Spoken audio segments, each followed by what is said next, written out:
Տիր մեդիան ներկայացնում է։ Նախ ասեմ, որ ես այն հատուկենտ մարդկանցից եմ, ով փոքրուց իհարկե օբյեկտիվ պատճառներով ֆոբիա ունեցել կենդանիներից, փոքր ժամանակ կծման եմ ենթարկվել եւ երկար տարիներ վախենում էի, չէի վնասում, բայց վախենում էի կենդանիներից։ Մոտավորապես 6 տարի առաջ շուն որդեգրեցինք գերմանական բոքսեր ցեղատեսակի, ինքը արտաքինից բավականին տենց վախենալու շուն է, բայց իրականում իր նկարագիրը երբ նայում ես, ինքը շատ մարդասեր, մարդամոտ եւ շուն կամպանիոն է։ Ըստ էության իմ տան շունը, իմ որդեգրած շունը ինձ սովորեցրեց կենդանիների լեզուն, հասկանալ կենդանիներին եւ սա ինձ դրդեց, որպեսզի ես սկսեմ ավելի ուշադիր լինել դրսի կենդանիների նկատմամբ։ Ես տեսնում եմ, որ իմ շունը ապրում է շատ բարեկեցիկ պայմաններում եւ միաժամանակ արդեն սկսում եմ համեմատականներ անցկացնել դրսի շների հետ։ Հենց դա դրդեց իմ տանը շան հայտնվելը, դրդեց ինձ, որ ես զբաղվեմ դրսի կենդանիներով։ Ըստ էության պետք է ասեմ, որ Երևան քաղաքով ասեմ, որ Երևան քաղաքը կենդանասերները բաժանել են պայմանական վարչական տարածքների եւ ամեն խումբը կենդանասերների մի վարչական տարածքի կենդանիների համար է պատասխանատու։ Այսպես շատ համակարգված աշխատանք եք իրականացնում բոլորս, կամավոր աշխատանք։ Իհարկե, սկզբնական փուլում երբ զբաղվում են կենդանիների կերակրմամբ, ես ինքս իմ փորձով ասեմ, որ կան որոշակի կանոններ, որոնց պահպանումը պարտադիր է։ Օրինակ, նախկինում ես ուղղակի կարող էի կերակրել մարդաշատ վայրերում, խանութների հարակից տարածքներում, շատ քիչ ժամանակ անց ես հասկացա, որ կան կանոններ եւ դրանք պարտադիր են պահել եւ դրանց այդ կանոնների չպահպանումը կարող է առաջացնել նաեւ կենդանի չսիրող կամ կենդանի վախեցողների ագրեսիան դեպի հենց կենդանին։ Սա շատ կարևոր է, ես այս մասին շատ եմ խոսում համացանցում, իդեպ ժամանակի ընթացքում նաեւ Facebook սոցիալական հարթակում կենդանիների հետ կապված բազմաթիվ խմբերի մոդերատորը եւ ադմինիստրատորն եմ հանդիսանում, համակարգում եմ այդ աշխատանքները։ Վերադառնալով կերակրման կանոններին, ինչպես արդեն ասացի, որ սխալ կերակրումը, կանոնների ոչ պահպանումը կարող է բնակչության շրջանում օբյեկտիվ, ուրեմն դժգոհություններ առաջացնել։ Ինչպես եմ անում ես։ Պարտադիր կենդանիները կերակրվում են կամ վաղ առավոտյան ժամին, կամ ուշ ժամին, երբ քիչ թե շատ արդեն մարդաշատ չի կերակրման վայրը։ Ամենակարևորը, որ դպրոցների, մանկապարտեզների եւ խանութների սննդի կետերի օբյեկտներից հնարավորինս հեռու իրականացնել կերակրումը, որովհետեւ այնուհանդերձ մենք չգիտենք, թե կենդանին ինչպիսի անցյալ է ունեցել, հա,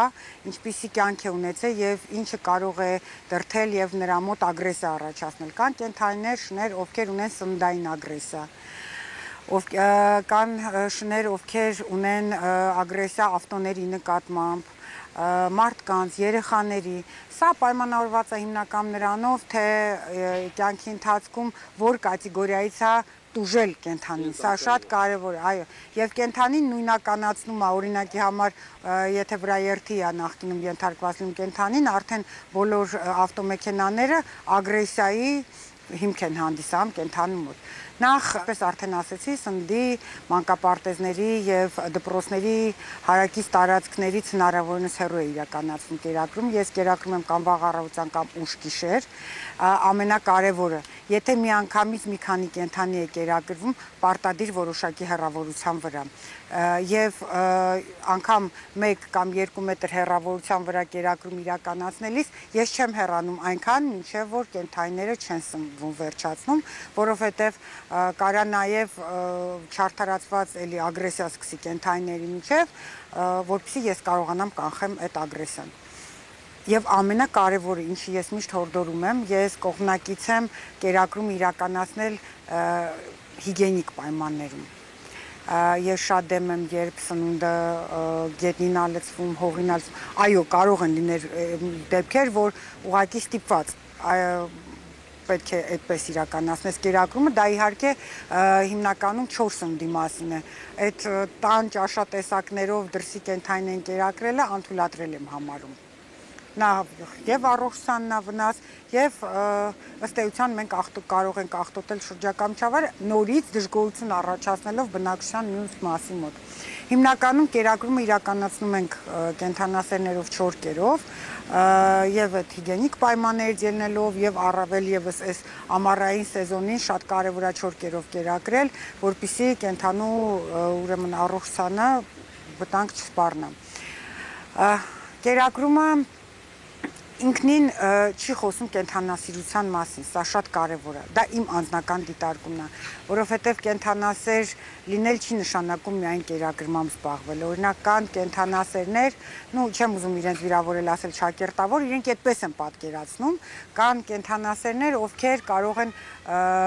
ոսկորներով կերակրել կենդանուն, մտածել, որ իրենք դրանով իսկ օգուտ են բերում։ Այո, ես պետք է համաձայնեմ այն մտքի հետ, որ ամեն դեպքում 4 կերը նաև ֆինանս է պահանջում, բայց միաժամանակ պետք է ասեմ, որ տարիների ընթացքում բազմաթիվ խանութ սրահներ, ովքեր զբաղվում են հենց կենդանիների համար նախատեսված իրերի, պարագաների, սննդի վաճառքով, սկսել են համագործակցել կենդանասերների հետ եւ հատկացումներ անել 4 կերի հենց դրսի կենդանիների համար։ Սա շատ կարևոր, ես առաջընթաց եմ արձանագրում, նախկինում այդպես չէր։ Բացի այդ, մենք ունենք նաև տեղական արտադրության որոշակի, որպեսզի անվանումներ չտամ, որպեսզի գովազդ չընչի, բայց մենք ունենք տեղական արտադրատեսակներ, տեղական արտադրության 4 կեր, որը նույնպես բավականին մատչելի տրամադրվում է կենդանասերներին կերակրում իրականացնելու համար։ Տեսեք, ամենակարևորը այս պարագայում միայն կերակրումը չի, ես ինչի եմ խոսում այն մասին, որ դա կենդանասիրության մասին չի վկայում, ես կարծում եմ, որ ցանկացած կենդանասեր իր գործողություններով պետք է ոչ թե ագրեսիա կամ դժգոհություն առաջացնի հասարակության այն անդամների մոտ, ովքեր չեն սիրում կենդանիներ կամ վախենում են, այլ հակառակը բերի իր դաշտ։ Դա հնարավոր է միայն ճիշտ գործողությունների, ճիշտ կենդանիների վերաբերյալ ճիշտ տեղեկությունների եւ բնականաբար կարող լիներ կոնֆլիկտային իրավիճակներ, ես կարծում եմ, որ կենդանասերը չպետք է գնա կոնֆրոնտացիայի բնակչության մյուս անդամների հետ, ճիշտ բացատրել, ճիշտ մատուցել, թե կենդանին որ դեպքերում կարող է վնաս հասցնել։ Շատ կարևոր է նաև ես ըստիս, որպեսզի մենք սովորեցնենք մեր հասարակության, մեր բնակչության ամենախոցելի եւ սիրելի զանգվածին, երեխաներին համատեղ, հարմոնիկ գոյատևել կենդանիների հետ։ Ինչպես եմ ես անում։ Երբ իմ շունը նոր էր որդեգրվել, մեր տուն էր եկել, ես մեր բակի բոլոր երեխաներին բաժանում էի 4 կերը եւ ասում էի ձեռքից կերակրեք իմ շանը։ Իմ շունը արդեն 6 տարեկան է, բավականին խոշոր ամրակազմ տղա է, արտաքինից գուցե կարա վախ առաջացնի, բայց բոլոր երեխաներին սիրում է եւ երեխաներն են իրեն սիրում։ Ինչի իմ շունը բացարձակ երբեք որևիցե երեխայի, անգամ եթե երեխան իրեն վնաս պատճառի, ագրեսիա չի ցուցաբերի երեխայի նկատմամբ, որովհետեւ իր կյանքի 6 տարիների ընթացքում ես մշտապես պահպանել եմ այդ իմ կողմից որդեգրած, այսպես ասած, դաստիարակության մեթոդը եւ երեխաները կերակրելով իմ կենդանու մոտ ասոցացվում են միայն դրականի հետ։ Սա շատ կարեւոր է, որովհետև հիմնականում կենդանի չսիրողները պատճառաբանում են, որ կենդանին կարող է վնաս պատճառել երեխային։ Հիմնական ուրեմն պատճառը կենդանիներից վախենալու, գուցե եւ մի փոքր վատ տրամադրվելու հենց երեխաների նկատմամբ հավանական ագրեսիայի դրսևորումն է։ Եթե մենք խոսում ենք այն մասին, որ անտուն կենդանի ընդհանրապես չպետք է լինի, դա բացառվում է։ Որովհետև սկսենք նրանից, որ անտուն կենդանիները իրենք մեր բնությունում սանիտարի որոշակի ուրեմն միսիա են կատարում, հա, կանխարգելումն է տարբեր կրծողներից, օձերից, իդեպ ասեմ հիմա շատ վատ ժամանակաշրջան է, հենց օձերի ակտիվացման, մենք շատ ենք ունենում օձերի կողմից կծման դեպքեր կենդանիների, սա շատ կարևոր է։ Անտուն կենդանիները պետք է լինեն պարտադիր, բայց Ես կարծում եմ, որ վերջին տարիների ընթացքում մենք նորից պետք է արձանագրենք դրական տենդեր ծառայեն, որ ստերջացման ծրագրերը թե պետական մակարդակի վրա, թե մասնավոր ասել կենդանասերների կողմից ինչպես սեփական միջոցներով, այդպես էլ դրամական որոշակի դրամահավաքներ իրականացնելու, կամ դրամական օգնություններ են գալի նաև մեր հայրենակիցների կողմից արտասահմանից, ինչը թույլ է տալիս մաքսիմում ստերջացման ծրագրեր իրականացնել, օրինակ իր պատմությունը պատմեմ, ինքը գերմանական հովաշան ձագուկ է, չէինք հասցրել ստերջացնեինք մայրիկին, եւ մայրիկը 1 տարեկանում լույս աշխարհ բերեց բոլոր ձագուկներին, մենք ասա 7-ն ենք, մնացել եմ մենակ ես, ճիշտ է, մենք շատ սիրուն ձագուկ ենք, շատ խելացի ենք, այնուհանդերձ պետք է հասկանանք, որ եթե հանգարցակի այս ձագուկները չհայտնվեն կենդանասերների ձեռքերում, շատ վատ ճակատագրի կարող են արժանանալ։ Մենք ասա մեզ պատվաստել են, մեզ կերակրում են, մեզ ճճվատ հապել են ու մենք հիմա չարություն ենք անում, որովհետև այգում լիքը գործ կա անելու, քանդելու, ծաղիկներ կան, բայց ինձ թույլ չեն տալի, ասա, որ ես ամեն ինչ քանդեմ։ Իդեպ ասեմ, անտուն կենդանիների մասով չէ, բայց տան կենդանիների մասով շատ կարևոր բան, հենց նաև ազգաբնակչության դժգոհությունը կարող առաջացնի տեր ունեցող կենդանիների կողմից պուրակներում, այգիներում, զբոսանքի ժամանակ սանիտարահիգիենիկ ուրեմն որոշակի կանոնների չպահպանումը եւս առաջացնում է ագրեսիա։ Եվ ցավոք ագրեսիա առաջացնում է ոչ թե շանտիրոջ նկատմամբ, այլ հենց կենդանում։ Սա շատ կարևոր է։ Շնատերերը պետք է հասկանան, որ իրենց գործողություններով իրենք ագրեսիային առաջացնում ոչ թե սեփական անձի նկատմամբ, այլ բոլոր կենդանիներին։ Դա շատ կարևոր բան ասեմ, դա միայն սեփական կենդանու հետևից հավաքելը չէ, բնական է կենդանին բաց տարածքում կանատոմիական կարիքները հոգում եւ տիրոջ պարտականությունն է հնարավորինս չեզոքացնել եւ արագ վերացնել այդ հետևանքները, բայց ես ուզում եմ ասեմ, որ միայն Երևան քաղաքում չէ, մենք ունենք մարզերում լուրջ խնդիր որոշակի ցեղատեսակների զբոսանքի հետ կապված։ Մենք ունենք Երևան քաղաքում ավականու որոշումն է գործում, որտեղ հստակ սահմանված են կենդանիների զբոսանքի, խնամքի, հաշվառման կանոնները եւ ցավոք պետք է արձանագրեն, որ կենդանապահների, կենդանատերերի 99%-ը այդ կանոնները չի պահպանում։ Սկսած նրանից, որ ոչ մեկ գրեթե կենդանիների 99%-ը հաշվառված չեն տեղական ինքնակառավարման մարմիններում։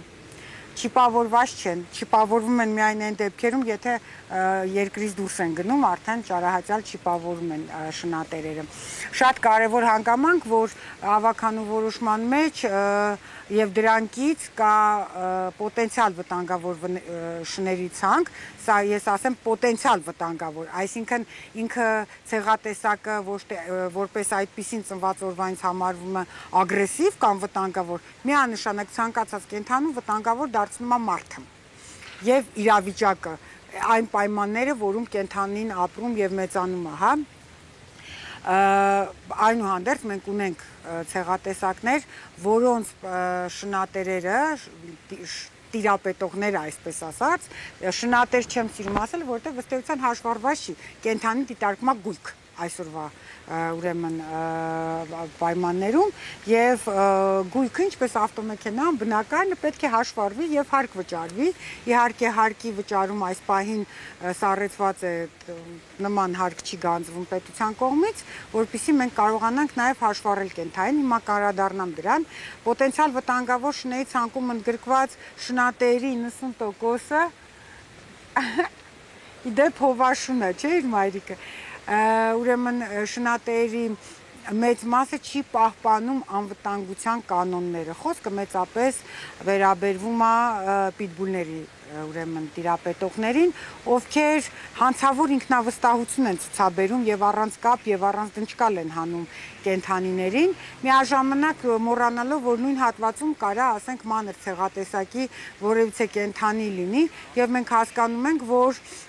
մանր ցեղատեսակի կենդանին վախենալով իր սեփական չափերից կարա հաչա պրովոկացիա անի, սադրի մեծ կենդանուն եւ մենք ունենանք շատ վատ միջադեպ, ընդհուպ միջև կենթայիներին բաժանելը ոչ բոլոր շնատերն են տիրապետում կենթայիներին բաժանելու այդ ուրեմն ունակությունը չունեն, սա պոտենցիալ վտանգավոր շների ցանկի մասով, այդ ցանկում եւ բելգիական հովաշունն ընդգրկված, եւ ակիտայինունը ընդգրկված, այո, 13 թե 15 ցեղատեսակ են պարտադիր, եւ չաուչաունը ընդգրկված, Կովկասյան ուրեմն հովաշունը, մեծ ցանկ ունենք, որում այո, արգենտինական դոգնա ընդգրկված, բայց մենք սիրում ենք այդ մոդայիկ Երևալ, որ մենք այնպես ենք դաստիարակել մեր կենթանուն, որ մենք կարող ենք առանց կապ դուրս գալ, անթույլատրել եմ համարում։ Ցանկացած շնատեր շանը պահելուց առաջնահերթ պետք է ապահովի հասարակության բոլոր անդամների, կենթանիների, մարդկանց, նաև այլոց գույքի անվտանգությունը։ Չենք մոռանում, որ նաև գույք կարող է վնասել ավտոմեքենա եւ այլն։ Վերադառնալով շնատերերին նաև կարող եմ մի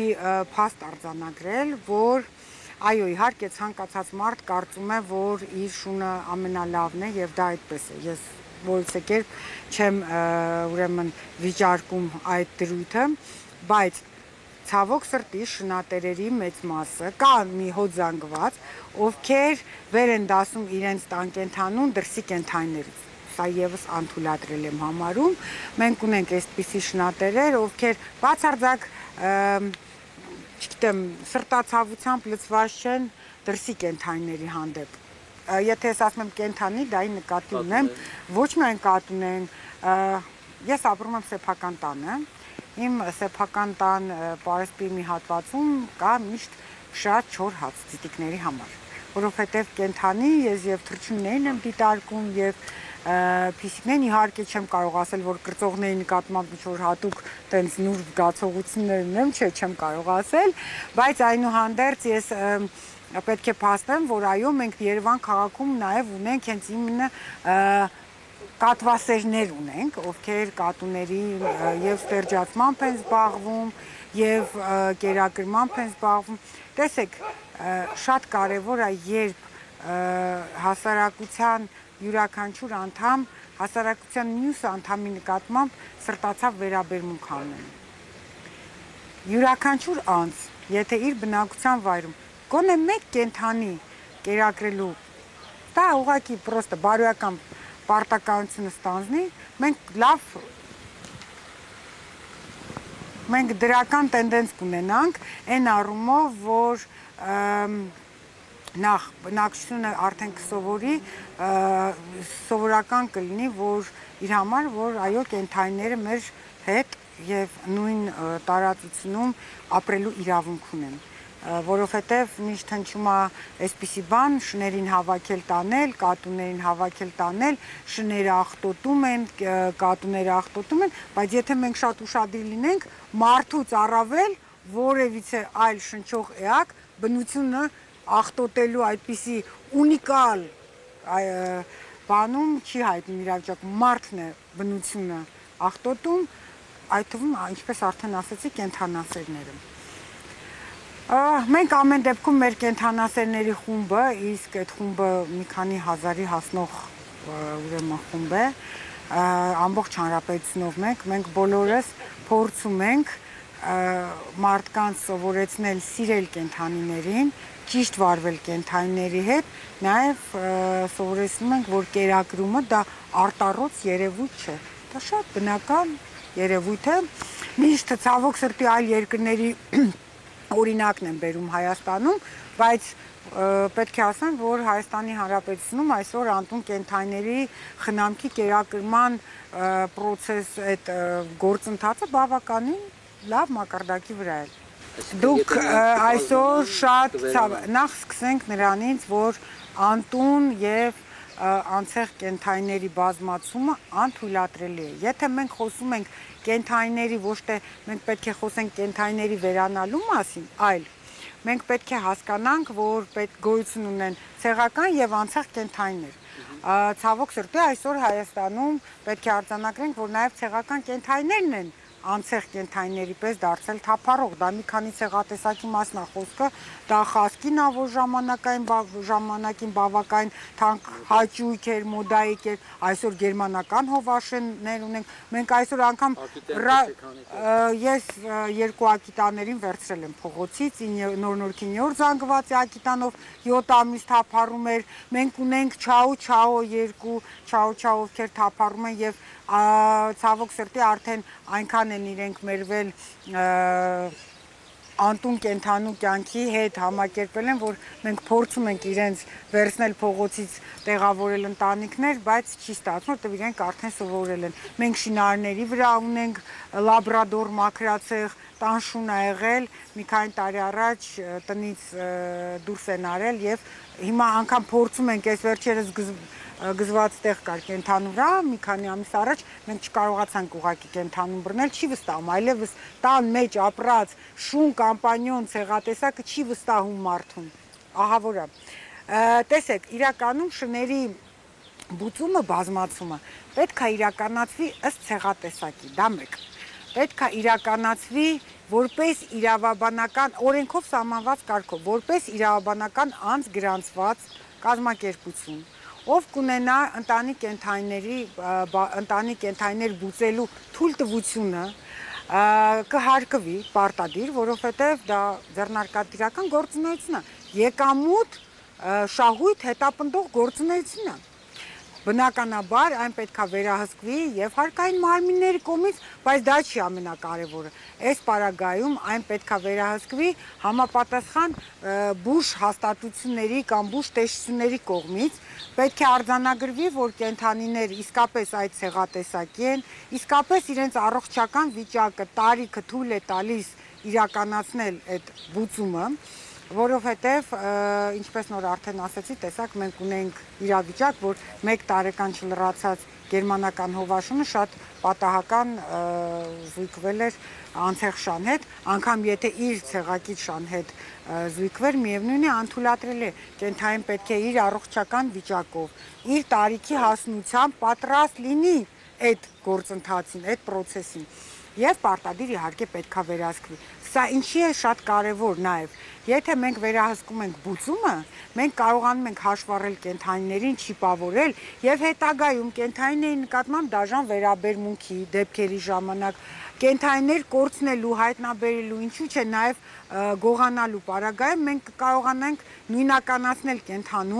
կենթանու տիրոջը եւ արդեն համապատասխան գործընթացներ իրականացնել։ Այսօր տեսեք, շատ ակտիվացել են ահազանգերը ոստիկանություն կենթանիների նկատմամբ դաժան վերաբերմունքի փաստով, բայց մենք պետք է հասկանանք, որ նույնականացնելը տվյալ գործողություններում մեղավոր անձին ենթադրյալ ուրեմն հանցանք կատարած անձին գրեթե անհնար է, որովհետեւ մեր կենթանին տուժած ըստ էության հաշվառված չի եւ մենք ուղղակի չգիտենք ով էր իր համար պատասխանատվություն ստանձնել, հա։ Այս առումով էլ շատ կարևոր է, որպեսզի այդ գործընթացը վերահսկվի։ Իսկ անցեղ դրսում ապրող կենթայիների մասով ոչ միայն ես կարծում եմ անթույլատրելի է բազմացումը զուտ նրա համար, որ իրանք ցեղատեսակ չեն, ոչ, սա նաև արդեն փորձառու կենթանասերները եւ ուրեմն անասնաբուժները կասեն, որ սա նաև շատ վտանգավոր է ինչ առումով, որ կենթանիները իրար էլ կարող են վնասել այդ իրավիճակից, հա, եթե մենք ունենում ենք զույգման շրջանում ակտիվ փուլում էկշուն, դրսում թափառող, նաև հենց կենթանիները մեկը մյուսին կարող են այդ իրավիճակից վնասել, ինչը անթույլատրելի է։ Բացի այդ, նաև մենք չմոռանանք հիվանդությունների տարածման մասին, այստեղ շատ կարևոր է, որ ստերջացման հետ համատեղ իրականացվի համապատասխան պատվաստումներ իրականացվեն, ինչը թույլ կտա կանխել կենթանիների շրջանում հիվանդությունների տարածմանը, չենք մոռանում, որ նաև կան հիվանդություններ, որոնք որ կենթանու համար, կենթանու կյանքի առողջության համար ոչ միայն վտանգավոր են, այլ նաև կարող են մեծ վնաս հասցնել, համաճարակային են, հա, եւ այդ համաճարակային իրավիճակ ստեղծել հանրապետությունում, դա ժանդախն է, դա լեշմանիոզն է, Էնտերիտը հիմնականում ձագուկ մինչև 1 տարեկան կենթայիների մոտ ենք արձանագրում չպատվաստվելու դեպքում, նաև չէ, պատվաստված վիճակում էլ ենք մենք ունենում էնտերիտի դեպքեր, բայց եթե խոսում ենք ժանդախտի եւ լեշմանիայի մասին, պետք է ասեմ, որ մենք ունենք կառավարության որոշում, հիմա համարը չեմ կարող հիշել, որտեղ որ այս ուրեմն երկու հիվանդությունների պարագայում կենթանին պարտադիր պետք է ենթարկվի էվտանազիայի, քանի որ այն կարող է շատ արագ տարածվել եւ վնասել այլ կենթայիներին։ Պետք է տվյալ դեպքում կենթայիները մեկուսացվում են եւ էվտանազիայի ենթարկվում։ Իհարկե լինում են դեպքեր, ոչ լեշմանիոզի մասնախոսքը գնում, այլ ժանդախտի են առաջային ստադիաների փուլում, ես էլ եմ ունեցել նման դեպք, երբ որ նոր սկսվող էր, կարողացել ենք բուժել, բայց նաև մենք քաղաքում ֆիքսում ենք, որ քաղաքացիներից լինում են նկարահանում են դեպքեր, երբ կենթանին արդեն ախտահարված նյարդային համակարգով է եւ դա բնականաբար կենթանուն տանջանքներ է տանջվում է կենթանին, այս պարագայում եւս կարծում եմ մարդասիրական մոտեցում է կենթանուն էվտանազիայի ենթարկելը։ Ֆինանսները, տեսեք, նախ ես ասացի, որ մենք մեծ կենթանասիրական խումբ ենք եւ մեկս մյուսին օգնում ենք։ Պետք է փաստեմ, որ նաև վերջին ժամանակաշրջանում մենք ունենք դրական տենդենց նաև սննդի վաճառքով զբաղվող խոշոր եւ մանր խանութների կողմից կենթայիների նկատմամբ վերաբերմունքի մասով քաղաքում մենք ունենք մի քանի խոշոր սուպերմարկետներ, ովքեր թույլ են տալիս ադմինիստրացիան թույլ է տալի ներսում կենթայիներ գտնվեն ամառվա շոկին, անձրևին, հա, ձմեռվա ցրտին դա օրինակ սա սուպերմարկետն է Կոմիտասի վրայ, որտեղ բնակվում է Վիլին, բոլորին հայտնի շունը, մենք ունենք Շենգավիթ վարչական շրջանում Սիթի մասնաճյուղը, կենթայիներ ներսում են ապրում, կենթայիներ են ապրում նաև Մաշտոցի պողոտայի Սիթիում Դավթաշենի, նաև պետք է ասեմ, որ մանր ավելի սննդի վաճառքով զբաղվող խանութները ունեն այդպիսի որդեգրած, այսպես ասած, քաղաքականություն։ Պետք է փաստեմ, որ եթե նախկինում միայն կենթայիների համար նախատեսված խանութների մուտքի մոտ էր տեղադրված լինում ջուր եւ կեր, հա, անտուն կենթայիների համար, հիմա նաև մենք տեսնում ենք, որ շատ խոշոր սուպերմարկետներ եւս այդ քաղաքականությունը որդեգրել են, սա շատ ողջունելի է, ես կարծում եմ, որ հենց հասարակությունում զարգացվածության մակարդակը սկսվում է կենթայիների նկատմամբ ունեցած վերաբերմունքից, թե անտուն կենթայիների, թե կենթանատերերի կողմից սեփական կենթայիներին խնամելու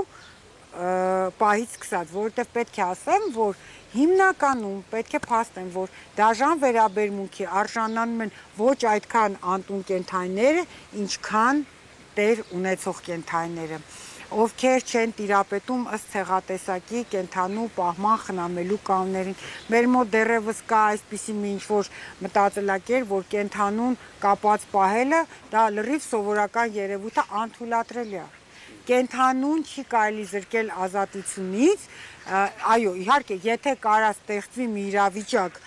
որ կենթանին կարող է ինքն իրեն վնասել կամ կորել, օրինակ, եթե դուք գնացել եք քաղաքից դուրս, հա, բնության գրկում եք ձեր կենթանու հետ, բնականաբար երկար կապով ծառից կամ ինչ-որ բանից կապել է կենթանու, դա հենց կենթանու անվտանգության նկատառումներից ելնելով է, որ չկորի կենթանին, ինչ-որ բան չսադրի կենթանուն եւ գտնելը հետո գրեթե անհնար կլինի, հա, այդ կենթանուն,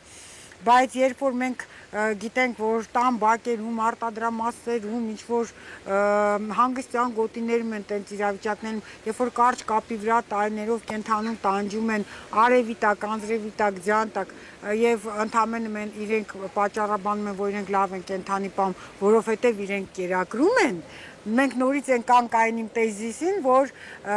կենթանի կերակրելը կենթանասիրության հետ որևէ աղերս չունի։ Ըստ ցեղատեսակի պատշաճ շատ կենթանատերեր ըստ ցեղատեսակի պատշաճ խնամք չեն իրականացնում։ Օրինակ մենք արձանագրում ենք, որ կարող են ուձել ցեղատեսակի նման կենթանիներ պահել բակում, կապած։ Մենք ունենում ենք այդպես դեպքեր, իդեպ կենթանասերների ջանքերի, բացատրական, կանխարգելիչ աշխատանքների շնորհիվ մենք կենթանիներին վերցնում ենք։ բառից բուն իմաստով վերցնում ենք, իհարկե քննչական գործողություն առգրավման տեսքով չենք իրականացնում, բայց բացատրում ենք, հասկացնում ենք, որ գիտեք, ինչ դուք չեք կարողանում խնամել հավուր պատշաճի ցեղատեսակին, տվեք մեզ, մենք տանք այնպիսի մարդկանց, ովքեր կարող են պատշաճ խնամք ապահովել։ Մենք ցավոք սրտի ունենում ենք շատ տրագիկ, շատ ողբերգական դեպքեր այնպիսի ցեղատեսակի հետ, ինչպիսին է գամփրը։ Ցավոք սրտի գամփր ունենալը այսօր մոդայի կա, բայց ոչ ամեն մարդ ի վիճակի է ֆինանսապես, ժամանակի առումով, փորձի առումով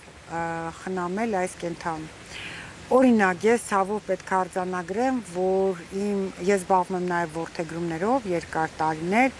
եւ ունենում եմ եւ հիմնական հաջողված որդեգրումներ են, բայց նաև ունենում եմ եւ ոչ այդքան հաջող որդեգրումներ, ինչը շատ արագ կանխվում են այդ անհաջող դեպքերը, քանի որ կենդանի եթե գնում են տանիք, մշտական այնուհանդերձ իմ վերահսկողության տակ է գտնվում։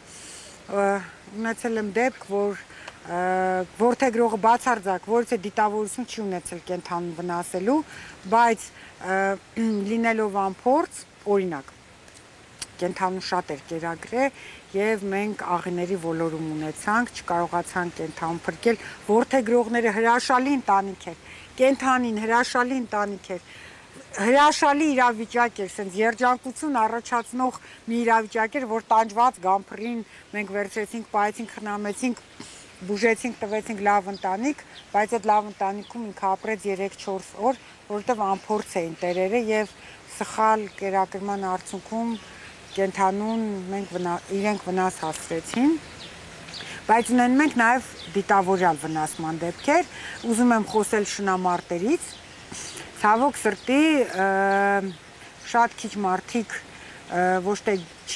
գիտեն կամ չգիտեն, այլ չեն ընդունում այն փաստը, որ շնամարտը քրեորեն պատժելի արարք է եւ դիտարկվում է որպես կենդանիների նկատմամբ դաժան վերաբերմունքի բաղկացուցիչ գլխավոր մաս։ Իրենք դա անվանում են տեստավորում։ Վերջերս եմ ունեցել պոլեմիկա ասեմ, երկխոսություն ասեմ, վիճաբանություն ասեմ, տհաճ երկխոսություն ասեմ մի շարք անձանց հետ, ովքեր ինձ փորձում էին համոզել, բացատրել, որ դա շնամարտ չէ, այլ տեստավորում է։ Ես ընդհանրապես առաջարկեցի որևէ մասնագիտական գրականությունից ինձ բերել տեստավորում եզրույթի մեկնաբանությունը։ Գուցե ես, այո, մարդ ինչքան ապրում է, սովորում է։ Ես առաջարկեցի, բերեք, իրազեկվեմ, կրթվեմ այդ մասով, գուցե բաց է մնացել այդ մասի մոտ, իհարկե դրական պատասխան առայն թե որտեղ կարող եմ ես ծանոթանալ տեստավորման եզրույթի սահմանմանը կամ թեկուզ այդ երևույթի վարժություն, ասեմ, վարժության ինչ որ կանոններին, ինձ իհարկե չմատնանշեցին, բայց շնամարտը մենք գիտենք ինչ է։ Վերջերս Հայաստանում ունեցել ենք շնամարտի դեպք, ես հիմա համապատասխան նյութեր եմ նախապատրաստում ինքս ոստիկանություն հաղորդում տալու, որտեղ կարծում եմ, որ շնամարտեր կազմակերպող եւ իրականացնող անձինք ըստ էության այդ երևույթը, այդ գործողությունը տեստավորում անվանելով այնուհանդերձ էլի կենդանիների մասին չեն մտածում։ Հիմնականում դա շահույթ, դրամական շահույթ հետապնդելու, այսպես ասած, նպատակ ունի։ Ես հասկանում եմ, որ գամփրը դա պուձել չի, գամփրը դա պոմերանյան շպից չի, այո, գամփրը ինքը պաշտպանելու եւ ազատության մեջ ապրելու, վայրի կենդանիների հետ, չգիտեմ, հակամարտության մեջ մտնելու բնածին բան ունի, ունակություն ունի, բայց մենք հասկանում ենք, որ այդ ճակերտավոր տեստավորումները կենդանասիրության, կենդանի պահելու հետ որևիցե առնչություն չունեն։ Դա միայն գումար աշխատելու միջոց է։ Պետք է փաստեմ, որ շնամարտից կազմակերպող բազմաթիվ քաղաքացիներ անվանեմ, չանվանեմ իրենց հանցանք կատարած անձին կանմեղության կանխավարկածը չխախտելով, եթե չունենք օրինական ուժի մեջ մտած դատական ակտ, հա, չենք կարող տվյալ անձին հանցանք կատարած անձ կամ հանցագործ անվանել, այնուհանդերձ ես կարծում եմ, որ այս մարդիկ